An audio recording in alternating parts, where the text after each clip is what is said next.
Hola, buenas tardes a todos. Vamos a comenzar con este 26º simposio y la primera persona que va a tomar la palabra es Rosa Navarro Durán, a la que todos conocéis, todas conocéis.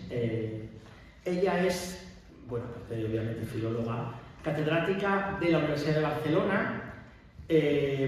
Ya sabéis que ha venido en varias ocasiones con nosotros porque realmente me parece que sus investigaciones filológicas son verdaderamente interesantes y, como todo lo que intentamos hacer, un poco rompedoras para que, bueno, pues no solo sea lo que siempre leemos, ¿no? Porque llevamos siglos leyendo las investigaciones de otros, bueno, pues de otros filólogos, pero yo creo que hay que dar voz a personas tan importantes, a pesar de que no la consideren así, a personas tan importantes como a Rosa Navarro Durán. Simplemente quiero decir de ella que entre las muchísimas cosas de una vida académica, bueno, ingente, voy a leer solo pues 3 o 4 cosas que creo que son las más interesantes. Claro, no, porque si leo todo, tenemos 3 horas aquí. Vale, entonces simplemente deciros que ella forma parte del jurado del Premio Princesa de Asturias, o Príncipe de Asturias de su momento, de las letras, y que, digamos que dentro de toda su labor filológica, que ha dedicado al Siglo de Oro en el 90 más o menos % de las ocasiones, ha trabajado, que luego lo veremos, sobre Alfonso de Valdés, y ya veréis que luego ella defiende la teoría de la autoría del Lazarillo, Alfonso de Valdés.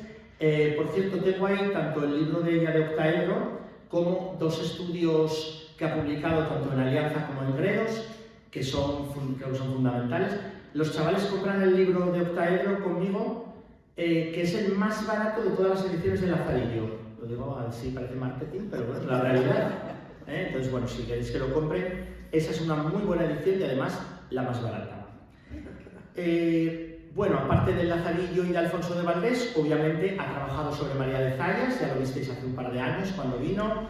Ha trabajado sobre Alonso de Castillo Solórzano, sobre muchísimas obras del Siglo de Oro, también del siglo XX, y para ello nos va a hablar hoy de Nada, de Carmen Laforet. Bueno, ya sabéis que un poco la invité porque, como leíamos Nada de nuevo, o la ponían de nuevo como lectura, creo que Rosa es una de las personas que más fundamento tiene a la hora de estudiar esta novela. Entonces, pues nada, sin más, le paso la palabra. Muchísimas gracias, Rosa, por estar siempre para cuando te llamamos, que no siempre está todo el mundo preparado, así que gracias. Muchísimas gracias, Alejandro. ¿Se oye bien? Sí. Vale. Estoy contentísima de estar con ustedes, con vosotros. En cualquier momento, si queréis preguntarme algo, levantáis la mano y yo callo y habláis vosotros. Cuando ha dicho que soy profesor de la Universidad de Barcelona, esto es del pasado. Desde el 18 estoy jubilada, fui emérita, ahora no soy nada, salvo que, como los curas, la profesión también queda impresa, al menos en el alma. En cualquier caso, sí que sigo con mis investigaciones y mis estudios filológicos. Y cuando hablabas de las tertulias dialógicas, os voy a contar una experiencia. Hace como 3 años o 4 me llamaron para que hablara a niños de una escuela de un barrio marginal de Tarrasa, porque eso sí, doy muchas charlas en institutos de alrededor de Barcelona en donde están exalumnos míos que me piden que hable del Lazarillo, que es realmente mi pasión y mi cruzada, como veréis. Fui a esa escuela, una escuela de un barrio absolutamente marginal de Tarrasa. Eran pues unos 15 alumnos, todos marroquíes. Eran pequeñitos, tenían como 9, 10 años. Y estaban leyendo, por eso me invitaron, mi adaptación. Ya sabéis, Alejandro no ha hablado de mis adaptaciones, pero en realidad los niños me conocen como adaptadora, o a veces dicen que soy la autora del Quijote o del Cantar de Mio Cid, y yo me siento muy contenta, ¿no? Sobre todo cuando me hacen autora del Cantar de mi Cid, porque así retraso realmente el comienzo de la actividad como escritora de una mujer. O sea que muy bien. En esa tarea me invitaron a ese pequeño colegio de Tarrasa, porque los niños estaban leyendo la Eneida de Virgilio, adaptada por mí, que de mis adaptaciones es de las más difíciles, lo reconozco. Mientras que la Odisea y la Ilíada no conseguí darle el tono, en la Eneida a veces noto yo que introduje demasiados nombres, pero ante mi sorpresa era el centro de la tertulia dialógica. Y en efecto empezaron, les dijeron qué fragmento habían seleccionado y cada niño decía el fragmento seleccionado y por qué. Pero luego empezaron ellos a discutir sobre la Eneida. Y no podéis imaginar, nunca lo olvidaré, ver a esos niños, 9, 10 años, marroquíes, niños y niñas, yo utilizo siempre el masculino genérico, claro, niños y niñas, discutir por el hecho de que Eneas se tuviera que enfrentar con Turno. Y entonces ellos daban la justificación de que si hubieran hablado, se hubiera resuelto todo mejor. Y estaba alucinada, porque se nos estaban cambiando la Eneida y lo hacían maravillosamente. Y yo pensaba, tienen razón estos niños, era el fruto de la tertulia dialógica. Pero hoy tengo que hablar de nada. ¿Por qué hablo de nada?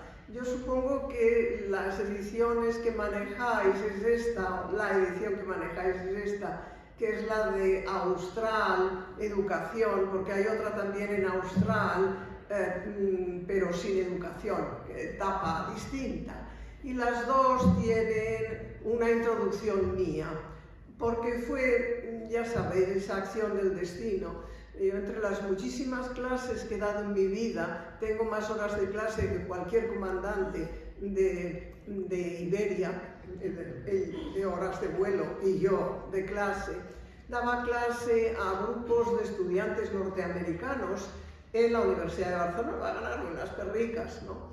Y entonces eran los años, pues, 70, 80. Y escogí como lectura Nada porque me parecía, como os diré, una de las obras fundamentales para entender la novelística española de después de la guerra. Y sigue teniendo una actualidad extraordinaria, es una obra espléndida. Y tenía mucho éxito entre los alumnos americanos. Y luego en Destino empezaron una colección que se llamaba Clásicos Comentados, dirigida por un amigo mío, y me dijo: Rosa, ¿quieres comentar algún texto contemporáneo? Digo, yo solo puedo comentar Nada, que es lo único que sé y me gusta. Y dice, pues Nada es tuya. Y desde entonces, gracias a que después esa colección de clásicos comentados de Destino pasó a Planeta, Destino quedó engullido por Planeta, luego Austral quedó engullido por Planeta, pues he seguido vinculada a Carmen Laforet y a su Nada en estas ediciones, sobre todo la de la escolar, la de educación.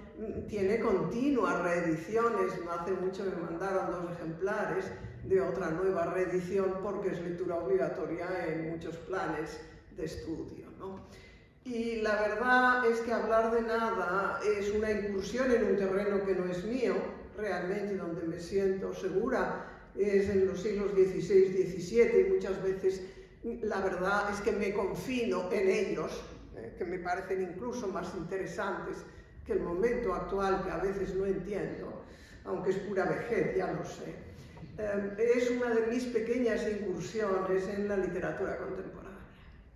Nada es una novela espléndida, y cuando siempre la releo continuamente, me pregunto ¿por qué es tan buena? Pero fíjense, Carmen Laforet nace en el 21. En el 43 presenta la novela, en el 44 presenta la novela al Nadal, primer premio Nadal, se publicará en el 45, pero ella la presenta en el 44. Es que es jovencísima, además nace en septiembre del 21, jovencísima. No tiene ni tan siquiera una carrera acabada, no, porque picotea y lo deja, ¿no? Y su trayectoria, hoy que podemos saber el resto de su trayectoria. a pesar de lo que digan muchas alabanzas, la mujer nueva es una virgen auténtica. Y lo siento decirlo, porque es así. Se había convertido, gracias a Lili Álvarez, al catolicismo, y entonces es una novela de tesis, con unos valores que hoy no nos interesan. Sí que tiene pinceladas magistrales porque es muy buena narradora. Y cuando se olvida de lo que quiere decir y simplemente dice lo que le sale, encuentra unos lugares extraordinarios, pero el conjunto es una novela decadente, caduca. No nos interesa, al menos a mí. La última se publicó después de su muerte y está deshilachada, no está acabada. La que escribe después de nada, que es La isla y los demonios, tampoco le sale. Y eso que intenta repetir de alguna manera la experiencia de nada, pero no le sale. La insolación sí, es una novela magnífica, ignorada, no leída, y que realmente plantea el problema de la homosexualidad en la adolescencia con una belleza, una delicadeza y con toda la represión franquista frente a ese hecho de aquellos años. Una novela estupenda.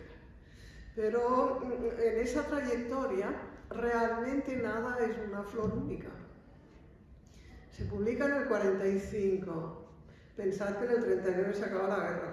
En el 42 tenemos La familia de Pascua Duarte, pero si leemos La familia de Pascua Duarte hoy, nada nos sigue pareciendo una novela muy moderna, muy actual. La familia de Pascua Duarte, al menos a mí, no. Sí, no está bien, Cela es un novelista estupendo, me interesa más La colmena, pero con unos valores y con unas historias mirando al pasado. En cambio, nada no. Sigue teniendo la misma frescura, la misma belleza. ¿Qué nos cuenta? ¿Qué técnica tiene? Una técnica muy sencilla. Es que es absolutamente tradicional. Son unas memorias, lo cuenta en un futuro que no precisa, es decir, en un presente no precisado, recuerda un pasado, que es su año de vida en Barcelona. Llega al comienzo del curso a la ciudad y se marcha cuando tiene que empezar un nuevo curso en Madrid, porque Carmen Laforet tiene piedad de sus personajes siempre, y eso se lo agradezco mucho, porque no hay cosa que me entristezca más que acabar una novela que me guste y ver un destino aciago para un personaje al que le he cogido cariño. No, Carmen Laforet siempre deja la puerta abierta para el futuro feliz de sus personajes. Recuerdo de un año, las memorias de un año. ¿Cuánto tiempo pasa entre el año recordado y el tiempo y el personaje, el yo de Andrea, que es la escritora, la que recuerda? No se sabe. Es un tiempo no precisado, pero es muy curioso, porque tampoco coincide con los años de la escritora. Andrea tiene 18 años cuando llega a Barcelona, a empezar el curso en la facultad, en mi facultad. Siempre que paseo por el claustro, que está lleno ya de personas que formaron parte de mi vida y ya no están en este mundo, las mezclo con el recuerdo de Andrea, que está tan presente como ellos en el claustro de la universidad. Carmen Laforet tiene unos 23 años, 22, 23 años. Pero quien escribe, o quien recuerda, mejor dicho, es un yo mucho mayor. Porque habla de lo dura que era cuando era joven, de los juicios que había emitido injustamente. Es decir, hay un espacio. Son tres yoes. La que recuerda, que no nos dice nada de ella, de ese presente en el que está. No, nada. Pero ahí está con muchos más años, con la madurez suficiente para pensar que emitía juicios negativos sin piedad. Y es cierto. Está la muchacha, 18 años, que llega a Barcelona. Y está la narradora, que tiene 22, 23. Son tres yoes. Pero esa Andrea que llega a Barcelona con mucha ilusión, Se va a encontrar, va a llegar a la estación, no le espera a nadie, porque el tren ha llegado con retraso. Coge un coche de caballos, entra, llega enfila a la calle Aribao, porque allí es donde estaba viviendo también Carmen Laforeta, y una placa, una de esas casas de la calle Aribao del ensanche barcelonés, y pasa por delante de la universidad. Parece que el edificio histórico le da la bienvenida, enfila con mucha ilusión la llegada, va acompañada solo de su maleta, que es un personaje simbólico, la maleta. Y es curioso porque cuando venía hacia aquí ayer, el taxista me dijo: cuando la he visto, señora, con maleta, he pensado, esa señora no va al aeropuerto. Porque mis conversaciones con taxistas son tan jugosas como mis investigaciones, podría hacer un libro. No lo hago, pero son estupendos. Es curioso porque se ve que tengo una imagen adecuada para todas sus confidencias, y tengo montones de historias. Y este me dice esto. Digo, ¿cómo dice que si me ha visto con maleta es que pensaba que no iba al aeropuerto? Dice, no señora, hoy los que van al aeropuerto no cogen maletas. Gran sorpresa. Luego he dado toda una explicación, que supongo que la tienen ustedes también, ¿no? Pero ese fue el comienzo, ¿no? Y yo digo, yo llevo maleta porque es que sin maleta no se sale de casa. Yo tampoco, señora, porque viajo poco y entonces mi mundo está en la maleta. Y yo pensé, es realmente nada lo que me está diciendo el taxista. Porque esa maleta, que al final está atada con cuerdas, es todo el mundo que tiene Andrea. Y además es lo único suyo que tiene en la casa. Y se dará cuenta de que tampoco es un mundo cerrado porque le roban la única cosa valiosa, o le han mirado, mejor dicho, la única cosa valiosa, que era un pañuelo que ella regala a Ena, y luego Román acusa a Gloria de habérselo quedado falsamente. Es decir, todos sabían que tenía en la maleta.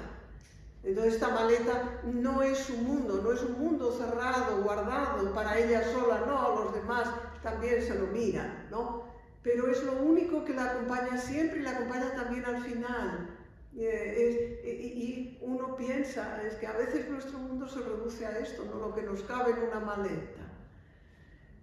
Andrea llegará con esa compañera de viaje, la maleta, al piso de la calle Aribao, y entonces con esa ilusión se encontrará con que empieza una época de oscuridad, de miseria, de dolor, de penalidades. Pero es curioso, porque el yo de Andrea, que está presente indudablemente en toda la obra, narra en primera persona, es un fragmento de su autobiografía, es un año de sus memorias. El yo de Andrea deja la huella en todo lo que ve y oye, porque la novela es impresionista. A mí me parecía, sentía, siempre tenía la impresión, pero en cambio, esa es la gran paradoja y el gran hallazgo inconsciente de la novelista. Aunque imprime su subjetivismo en todo lo que ve, no interpreta. Es decir, dice lo que le parece, pero no proyecta en esas impresiones sus sentimientos ni sus juicios, que es lo que distingue a Nada de muchas de las novelas que se escriben hoy, en donde el yo lo devora todo. Cuidado, ella no. De tal manera que no se deja llevar ni por la piedad ni por el sentimentalismo, que hubiera creado realmente una distancia entre el lector y la obra. No. En la casa de la calle Aribao, que es el centro realmente de su vida, contemplará palizas, las que le da Juana a Gloria, contemplará acciones malvadas por parte de ese ser diabólico, atractivo y malvado, que es Román, que vive en una buhardilla por encima y que maneja los hilos y que desata las peleas en los habitantes de la casa. Pero lo ve y no juzga. Asiste a las peleas, pero no enjuicia. Nosotros sí, al leerlo, nos horrorizamos. ve al niño que sufre, que llora, pero que a veces acuna el padre, que la madre protege, la abuela protege, pero está como desamparado y no hay expresiones de afecto hacia él, no tiene ni nombre, es el niño. Por lo tanto, la abuelita, que es muy buena gente y está como ida, tampoco despierta una pasión sentimental por parte de la narradora. Pero es curioso porque todo eso me da cuenta después, ahora os lo digo y vosotros lo veréis enseguida, no es tan fácil de ver.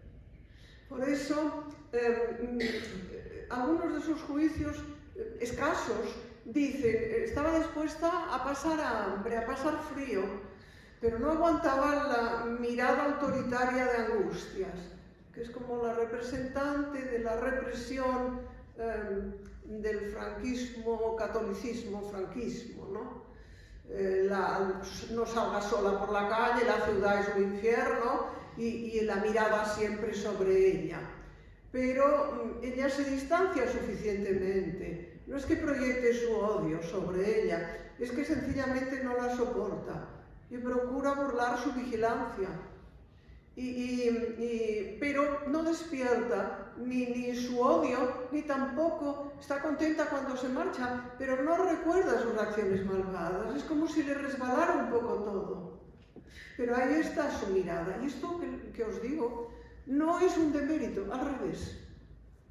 Incluso cuando casi al final, bueno, en la segunda parte va a conocer a Ena, que hasta hace poco no lo había asociado con el nombre de Victoria Eugenia, porque leí que a la reina Victoria Eugenia se le llamaba Ena. Yo nunca había asociado Ena con Eugenia, es Eugenia.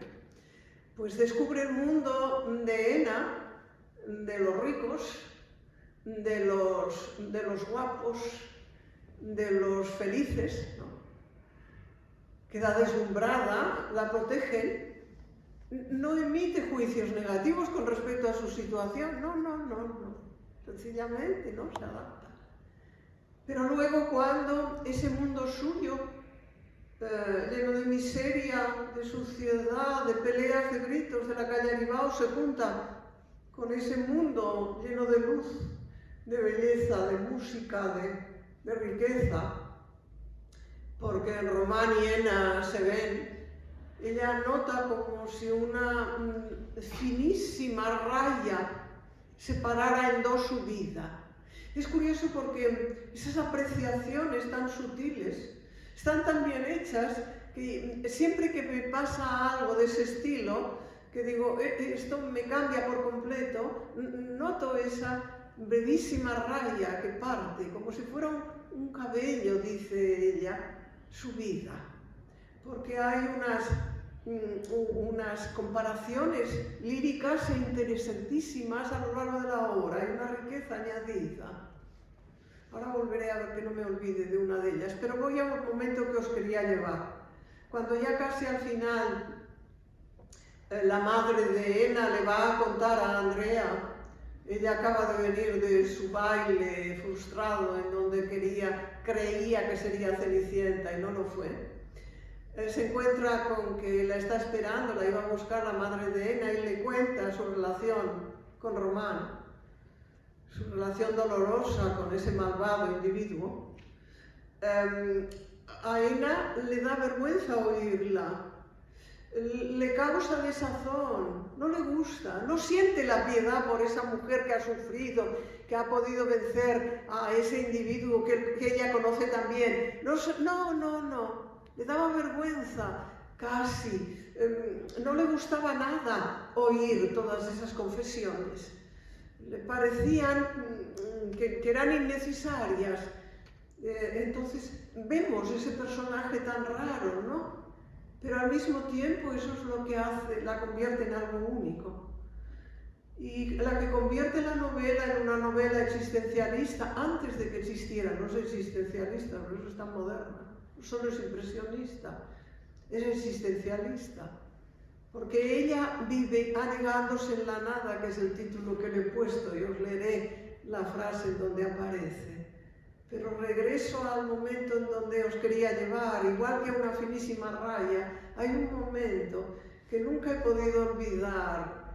Empiezan las peleas en la casa, Román tira de los hilos del desquiciado Juan, acaba gritando y tirando la papilla del niño y gritando a Gloria, y entonces entra esa mujer vestida de negro, igual que el perro Trueno, Antonia, que es la espía que tiene Román en medio de la casa, y entonces empieza a poner la mesa y pone los cubiertos y los vasos, como si con este gesto ella diera fin a la pelea, a la no conversación, sino a la pelea, ¿no?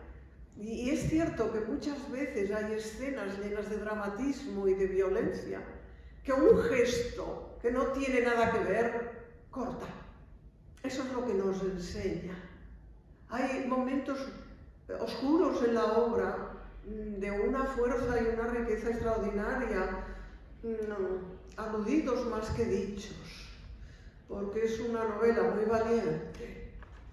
Ya que he hablado de Antonia y de Trueno y de Román, ese triángulo, veremos cómo cuando Román acaricia las orejas de Trueno, a Antonia se le van los ojos a esa caricia.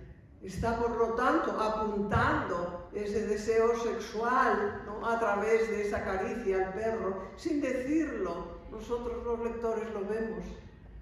Y cuando al final Román, furioso, muerde un día a las orejas del perro, locura le llama hijo al perro, Antonia. Hay todas unas escenas de una violencia y de una represión sexual por parte de sus personajes secundarios, vistos por Andrea pero sin calificarlo. Eso lo vemos nosotros cuando lo leemos. La riqueza, por tanto, que tiene esta novela. Hay un momento en que Carmen Laforet rompe el relato lineal. Es inverosímil, pero está muy bien hecho. Es curioso porque a Juan Ramón era lo que le gustaba más. No, es un error. Andrea está con fiebre, tiene gripe, está en la cama, no oye casi lo que le rodea y está la abuelita y con Gloria hablando. Ella no interviene y hablan las dos. Y hablan las dos de la época pasada de la guerra reciente. Y ella lo transcribe como si fuera un magnetófono. Y está puesto como en escena teatral. Vamos a ver, eso nos permite, por una parte, enterarnos de cosas sucedidas en la guerra, que si no, no podríamos saberlo, de esos personajes. Y además son dos en un diálogo. Y para que no quede contaminado por el relato o el recuerdo de la propia Andrea, se transcribe tal cual. Pero es inverosímil que lo haga así. ¿Por qué? Porque Andrea tiene fiebre, está en la cama. ¿Cómo va a coger como si fuera con toda fidelidad posible este diálogo? Es imposible. Pero esa escena inverosímil está justificada, como os digo, por el fin que quiere obtener, que lo consigue. Así es. Todo lo demás no, es el relato lineal de ese año que pasa. Y junto con ese mundo oscuro de la casa de la calle Aribao, que va perdiendo a sus habitantes, primero angustias, y empieza una época de libertad para Andrea. De libertad que conlleva el que ella no sepa administrar bien el dinero que tiene de la beca, y entonces vaya y se compre una bandeja de pasteles y se acabe con el dinero que tiene. Pero lo entendemos. Si no tienes, llega un momento en que dices, bueno, paso hambre, pero tengo ese gusto, ¿no? Pero, por lo tanto, aunque parece que empieza una época de libertad, empieza también una época de mayores penalidades, sobre todo cuando Ena queda en un segundo plano y la casa de Ena queda en un segundo plano, porque desaparece esa amistad. Aparecen sentimientos como el de la amistad y se le va. cuando parece que estaba ya como integrada, porque al principio está en la universidad sola. Hay una escena patética que luego recuerda a Ena, está lloviendo y se refugia en la verja del jardín de la universidad, que no es refugio, pero no tiene marquesina. Yo siempre que veo la verja me acuerdo de ella, mojándose, ¿no? Es una imagen que luego recordará a Ena, pensando que la miraba con cierta piedad, que era un ser raro, ¿no? Que estaba ahí haciendo sola y al margen de todos, y que no actuaba racionalmente. Pero en cuanto empieza esa época del descubrimiento de la amistad, desaparece. Cuando se le acerca a ese individuo Gerardo protector y la besa, es un beso no esperado, no deseado y que le produce asco. Es decir, no hay ningún sentimiento positivo. La obra está precedida por unos versos de un romance de Juan Ramón que responden perfectamente a lo que pasa en la obra. Hay una enumeración de sensaciones negativas, a veces un gusto amargo, un olor malo, una rara luz, un tono desacorde, un contacto que desgana. Como realidades fijas, nuestros sentidos alcanzan y nos parece que son la verdad no sospechada. Eso es lo que es todo, nada, es eso. Todos son sensaciones, sentimientos de ese estilo. Pons consigue un grupillo de amistad masculina que se siente bien, todos son ricos, pero pensar que estudiar en la universidad en esos años era privilegio de unos pocos. Yo recuerdo, bueno, yo estudié un poco más tarde en la Universidad de Barcelona, acabé en el año 69, 64, 69, pero es curioso, no me había dado cuenta, y cuando rememoro, recuerdo a mis compañeros, me doy cuenta de que la mayoría eran ricos, sobre todo las mujeres. La hija de la gallina blanca, una carulla, la hija de una marca de carretes de fotos negra, todos esos eran compañeros míos, claro, porque no tenía sensación, yo era una becaria y de pueblo además, ¿no? Pero no tenía esa sensación, yo iba a estudiar y realmente no me preocupaba la relación con los demás. Eso es lo que le pasa a Ena también, ¿no? Se relaciona con un grupo de ricos y ahí está ese chico Pons que parece que le gusta a él, ella no, pero sí, ¿no? Lo lleva a ese grupo que juegan a ser bohemios en una buhardilla cerca de Santa María del Mar, y luego la invitará Pons con mucha ilusión a una fiesta en su casa. Y ahí viene otra cosa, hay una lectura detrás de nada, y es una lectura normal para la época, para los años de Carmen Laforet. Carmen Laforet había leído Mujercitas, que es una obra maravillosa, de verdad, maravillosa, de verdad. Los de Planeta me pidieron que hiciera una adaptación que la abreviara, más que hacer una adaptación, que la abreviara. Hice una abreviación de Mujercitas para Austral, la colección Austral Intrépida, y pude ver la belleza de la obra, es impresionante, es muy buena. Pero ahí descubrí los detalles. Digo, pero si lo ha leído Carmen Laforet, ¿por qué? Porque hay un baile también, en donde el personaje, Meg, una de las hermanas, Marc, va a una casa de una rica, te le va a dejar el vestido y va a entrar en la sala como si fuera Cenicienta, pero acaba bien ese baile. En cambio en Andrea acaba muy mal. La mirada a sus zapatos inadecuados por parte de la madre de Pons le recuerda que ella no es Cenicienta y el príncipe y la hada madrina no le ha cambiado los zapatos en zapatos de cristal. Esos imposibles zapatos de cristal, no os hablo de cómo es un error de lectura, no puede ser un zapato de cristal, es otra cosa, porque no podría correr, claro. También Jo se corta la trenza, que es lo más bello que tiene, o es la protagonista más fuerte de las hermanas Mark y Mujercitas. Se corta la trenza, que es lo más bello que tiene, para conseguir dinero, porque su padre está enfermo, es un clérigo, y su madre había ido a la guerra y su madre tiene que ir a visitarlo, necesitan dinero, ella se corta la trenza para conseguir ese dinero, es decir, el fin es positivo también. En cambio aquí, cuando la madre de Ena se corta la trenza como sacrificio suyo a Román, lo único que recibe son insultos por parte de ese ser despreciable, horrible, que es Román. Pero ahí está. Es decir, incluso esas lecturas que asimila perfectamente Carmen Laforet, cuando la recuerda, es para transformar lo positivo en negativo. Esas sensaciones que auguran un futuro, una salvación, en algo que cierra la puerta siempre. Si al comienzo, cuando llega a la casa de la calle Bilbao, es de noche y mira los barrotes de los balcones pensando qué le espera, cuando se marcha mira de nuevo esos barrotes de los balcones, pero es el amanecer y brilla el sol.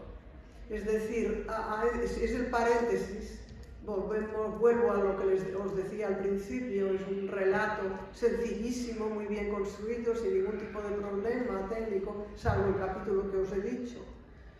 Se abre como se cierra, en el tiempo y en el espacio, pero en cambio es el amanecer, son las primeras luces del día, las que anuncian un futuro posible para esa muchacha. El padre de Ena le ha invitado a ir a Madrid, podrá estar en su casa hasta que consiga alquilarse algo, le pagará por su trabajo, podrá estudiar, es decir, esa puerta abierta al futuro de Ena que nos tranquiliza, porque lo que ha pasado a lo largo de todo ese año es sumar penalidades tras penalidades, pero sin que ella, que es la que narra, que la que cuenta sus impresiones, ocupe el primer plano. Eso es interesantísimo. Por eso es tan buena esta novela. Ella habla, pero como dice, hay algunos que les da a la vida el pequeño papel de observador o de observadora. Ella es una observadora y va viendo lo que pasa, esa cinta de vida que pasa por delante de sus ojos, que hace mella en ella, sí, pero no proyecta su dolor, su frustración, no, en absoluto. Es todo lo contrario de lo que leemos hoy, en donde la víctima ha ocupado el primer plano. Todos son víctimas de todo.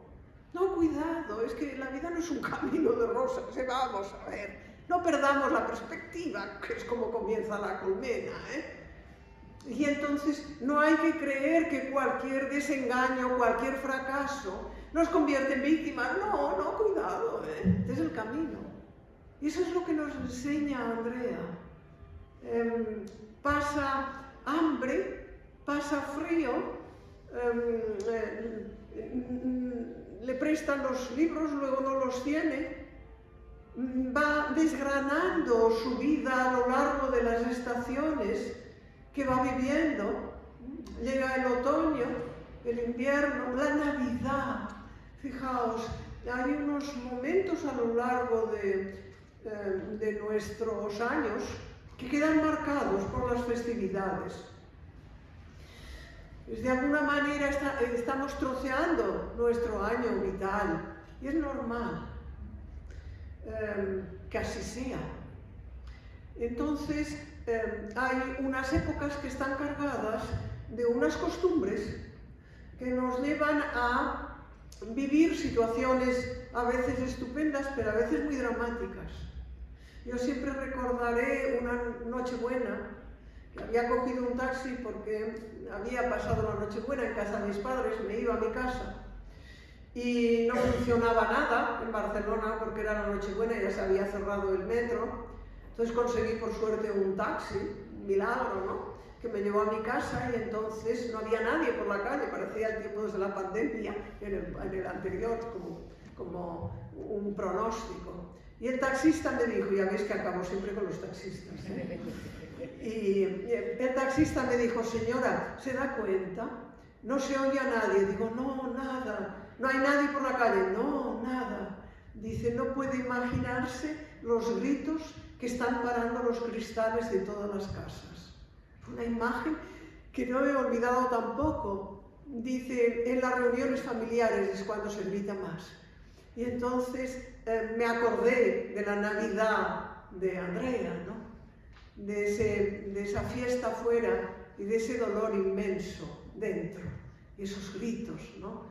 Eso es lo que va desgranando su vida a lo largo de esas épocas, ¿no?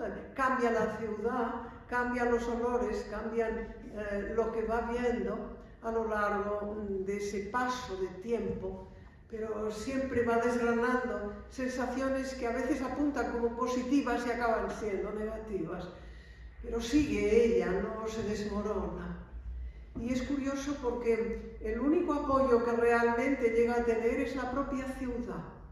Es muy interesante, es un auténtico canto a Barcelona, que es una ciudad preciosa, hoy destruida. Ahora parece que empieza a reconstruirse un poco, pero no lo sé si lo conseguirá. Pero Andrea vive realmente, nada más llega a la estación del norte y llega al Borne con los olores del mercado, pasa por la Plaza Universidad y parece que el edificio histórico le da la bienvenida. Para mí, que me he pasado en ese edificio histórico 50 años de mi vida, es curioso porque ahora lo único que queda de él es ese cascarón magnífico que es el edificio histórico, ¿no? Que es una obra propia de hace 150 años, es un neogótico con rasgos orientales por dentro, es una falsificación pero con un encanto especial. Pues, le parece que le recibe. Cuando se siente sola, se irá delante de la catedral y se sentirá como alzándose, mirando esa fachada. Es cuando aparece Gerardo y rompe todo el encanto. Cuando baja hacia el mar y se sentará en uno de los chiringuitos, también gozará de los olores marinos. Cuando va con Ena al Tibidabo, también verá el verde y la naturaleza. Y verá también los restos de la guerra. No os hablo de ello porque hay muchos temas apuntados y no desarrollados. Porque está muy reciente la guerra. Y la destrucción terrible de esa contienda que pesa tanto todavía sobre nuestros hombros, qué desgracia. Se nota en ese comportamiento de los seres destruidos, enloquecidos de la casa de la calle Aribao, y por otra parte se nota también en Santa María del Mar, todavía con el humo de los incendios, o con los esqueletos de los barcos en el puerto. Hay huellas de esa guerra, a pesar de que no se centra en ella más que se da deshilachada a través de los recuerdos. Pero ahí está en la presencia inmediata, y ahí está también en la destrucción de los personajes. Como os digo, se puede ir tirando de muchísimos hilos a lo largo de toda esta obra, con ese pasado. Y además hay otra cosa, es muy interesante, que son los lugares oscuros. No tiene por qué contarse todo en una novela. No, en la vida tampoco se cuenta todo. ¿No os pasa? ¿Cuántas veces pensáis, ¿y qué debió pasar con tal persona? Y a veces es curioso porque siempre recordaré, hace como 20 años, una profesora me dijo, he castigado a mi hijo y lo tengo allá arriba, sin televisión, en el altillo. Y luego dejé de verla. Y siempre veo a ese niño en el altillo, lo abandoné allí, ¿no? Y digo, ¿y qué será? Pero claro, aunque la volviera a ver, no me atrevería a decirle, ¿y tu niño? Porque ya no es niño, no hay altillo, ni niño, ni nada, ¿no? Pero ahí queda. Y otras veces vemos personas y pensamos, ¿y qué les ha pasado? ¿O qué hicieron? ¿O qué dejaron de hacer? Nunca lo sabemos. Son como hilos ahí. Pues es lo mismo que pasa en nada. No acabamos de saberlo todo. Vemos a Gloria subiendo hacia la buhardilla de Román. Luego nos enteramos de esa historia pasada, pero esbozada, con pinceladas, ¿no? No acaban de contarnos. Tampoco sabemos exactamente al final todos los detalles de la relación de Román y Ena, y tampoco se nos cuenta porque no lo sabe Andrea, no lo averigua. No es como, no sé si vosotros tenéis algunos vecinos como tengo yo, que hay una vecina que es como una policía, yo digo, lo único que hace cuando me encuentras es preguntar. Vamos a enterar de todo, porque no puedes negarte a contestar, ¿no? Pero normalmente no sabes las cosas. Si no preguntas, si eres discreto, no sabes las cosas, ¿no? Te enteras de algunas muestras. Ha pasado esto, pero no sé exactamente, ¿no? Y eso es lo que ocurre también en Nada. Hay como pinceladas que quedan deshilachadas. No acabas de saber exactamente qué ha pasado con esto, qué ha pasado con el otro. Vemos a Román, que se va hacia los Pirineos, está haciendo extraperlo. En los tiempos de la posguerra era muy frecuente.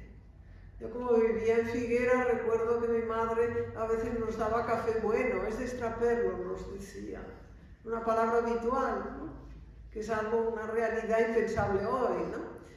Pues Román debe hacer extraperlo y trapicheos por la frontera, pero y viene siempre con alimentos que da a veces a la abuela y reparte según sus ideas, ¿no? Pero tampoco nos dice exactamente qué pasó. Y la historia de Angustias y de su jefe, don Jerónimo, y de la mujer de su jefe, que parece también la historia de Rebeca puesta allá. Tampoco acabamos de saberlo todo, pero es lógico, no es un defecto, es al revés, es una cualidad. Nos abre interrogantes y nos da la sensación de que realmente está transmitiendo un año de vida. Porque la vida son hilos deshilachados. No todo encaja, no. Y uno dice, ¿y esto por qué es? Sabemos, ¿no? No acabamos de... Después nos inventamos nosotros teorías hasta que viene otro nuevo hecho que desmiente nuestra teoría. Bueno, yo no saben ustedes las teorías que armo sobre todo. Y algunas de ellas, como no hay ningún dato para desmentirlo, me quedo con ello. Hasta que llega el dato y se desmiente. Es lo que pasa con Nada. Voy ya acabando por si queréis preguntarme algo. Fijaos que os he dicho. Es una novela con una técnica absolutamente tradicional. Una narración lineal. Empieza y termina igual. Noche y día, simbólicamente también. Andrea y la maleta. Es una joven de 18 años. El retrato que se hace de ella se hace a través de otros. Ella se ve un momento en un espejo ya más adelante, como un fantasma, ya muy delgada. Pero los datos pocos que se nos dan de ella, nos lo dan a través de lo que dicen los demás recogidos por Andrea. Ella no se pone nunca la foto en primer plano, no se hace un selfie, no, en absoluto. Y eso, todo lo que os digo, es absolutamente asombroso, porque está escribiendo una muchacha de 23 años, ¿no?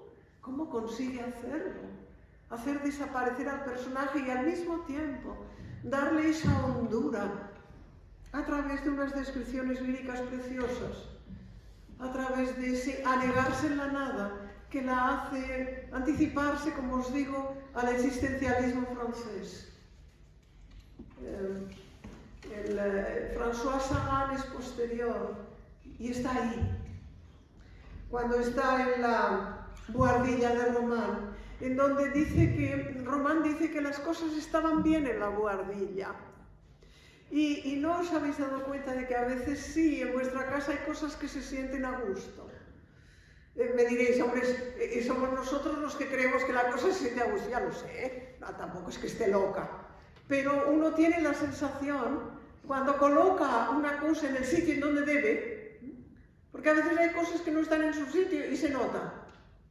Y entonces uno se da cuenta de que al final la cosa está a gusto, los objetos están a gusto porque los objetos son cosa nuestra, ya sabéis. No sé si os ha pasado que cuando alguien os hace un regalo y esa persona ha sido luego malvada con vosotros o ha desaparecido de una forma desagradable de vuestra vida, tiráis el objeto, yo lo hago siempre. Pues si no me lo recuerda, porque estamos unidos a las cosas, ¿no? Pues eso es lo que dice Román, que las cosas están bien en la buhardilla.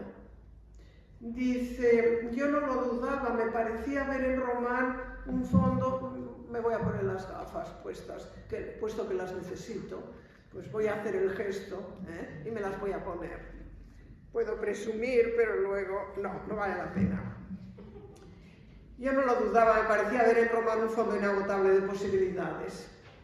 En el momento en que de pie junto a la chimenea empezaba a pulsar el arco, yo cambiaba completamente. Estamos al comienzo, Es el atractivo que tiene el personaje malvado, porque es un Lucifer, unido a la música, que había conquistado a la madre de Ena, que conquista a Ena y que conquista a Andrea en el fondo. Solo que luego su maldad acaba con él y con su imagen. Desaparecían mis reservas, la ligera capa de hostilidad contra todos que se me había ido formando. Esa capa de hostilidad, de indiferencia, de protección es la que la hace, al mismo tiempo, impedir que proyecte sus juicios. Mi alma, extendida como mis propias manos juntas, fíjense qué belleza, ¿no? La comparación, recibía el sonido como una lluvia, la tierra áspera. Román me parecía un artista maravilloso y único. Iba hilando en la música una alegría tan fina que traspasaba los límites de la tristeza. Es el Bonjour Tristesse de François Sagan, ¿no? Esa tristeza, esa melancolía que está tan presente en Andrea. La música aquella sin nombre. La música de Román que nunca más he vuelto a oír. Y ahora dice, el ventanillo se abría al cielo oscuro de la noche. La lámpara encendida hacía más alto y más inmóvil a Román, solo respirando en su música. Su momento lírico precioso. Y a mí llegaban en oleadas primero, ingenuos recuerdos, sueños, luchas, mi propio presente vacilante. Y luego agudas alegrías, tristezas, desesperación, una crispación impotente de la vida y un anegarse en la nada. Fíjense qué bueno, ¿no? Esa impotencia, ese anegarse en la nada, que es el retrato mejor de Andrea, el anegarse en la nada.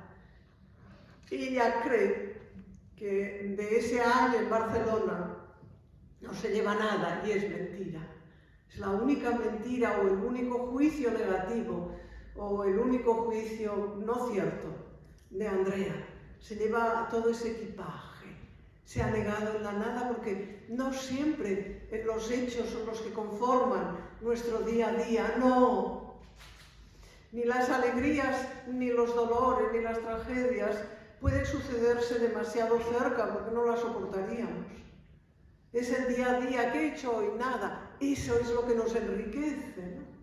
Es ese equipaje que nos permite pensar en la belleza del vivir día a día. Eso es lo que es nada para Andrea y para nosotros. Una novela inmarcesible, una novela que sigue siendo muy actual, que los adolescentes, lo veo cuando voy a dar charlas a institutos, siguen sintiéndola como suya. Indudablemente supongo que más las chicas que los chicos, porque la protagonista es una mujer. Fijaos, no os digo lo trascendente que es, ¿no? Estamos en el año 44-45, la escritora es una mujer, la protagonista es una muchacha, bueno, la escritora es una joven, la protagonista es una muchacha. Vive ese año de frustración, de anegarse en la nada, y nos lo transmite con todo ese lirismo, esa belleza, esa frustración y al mismo tiempo esas maldades, esas perversiones, esas mezquindades, esos palos, esas horribles escenas que vemos nosotros a través de la mirada de ese personaje literario único. Yo sé que vuestros alumnos, si la leen con gusto, no olvidarán nunca a Andrea Les podéis decir que yo, es de las cosas que me gusta más, estar en la portada junto a Andrea. Cuando voy a la universidad o cuando iba a la universidad mía, que es donde estudia Andrea, veo a Andrea justamente paseándose por el claustro. Veo a Andrea refugiándose en la verja, porque está ahí, enriqueciendo el edificio histórico, enriqueciendo a la ciudad. Y es curioso porque me interesa mucho más el personaje que su creadora, lo siento, Carmen, pero me interesa mucho más su creación que es su creadora. Como siempre pasa, también me interesa mucho más Ana Ozores que Clarín, es así, ¿no? No vamos a engañarnos, ¿no? Y ese personaje sigue teniendo una fuerza inmensa. Y sobre todo yo creo que nos sigue dando una lección. El día a día a veces es eso, un olor malo, una sensación negativa, un beso que no es beso, un baile en donde no es Cenicienta, sino que es una pobre chica que no tiene con quién hablar. La soledad, la falta de libros, la falta de comida, la falta de todo, pero Andrea no es una víctima. No. Y eso es muy importante. Una cosa es que nosotros podamos considerarla, pero ella no se siente como tal. Y es lo que le da la fuerza para seguir en su caminar día a día hasta ese momento del amanecer que se le anuncia como positivo. Y se supone que es así porque muchos años después esa Andrea puede rememorar y contar ese año de su vida. Gracias.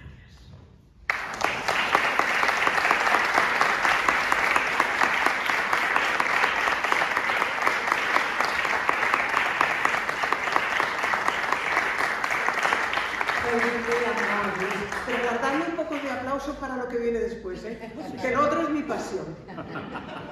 Esta es mi afición, pero lo otro es mi pasión y mi lucha. Llevo 20 años en esa lucha y no pienso dejar, ¿eh? Estoy en ello, como os contaré. ¿Queréis preguntarme algo? Con respecto a esto, con respecto a nada. Ya está Con todo respecto al Lazarillo ya vendrá después. Está Otro es drogadicta, Está todo tan bien dicho que no sé. Claro, como eres amiga mía, ¿no? Estás en primera fila, ¿qué vas a decir, no?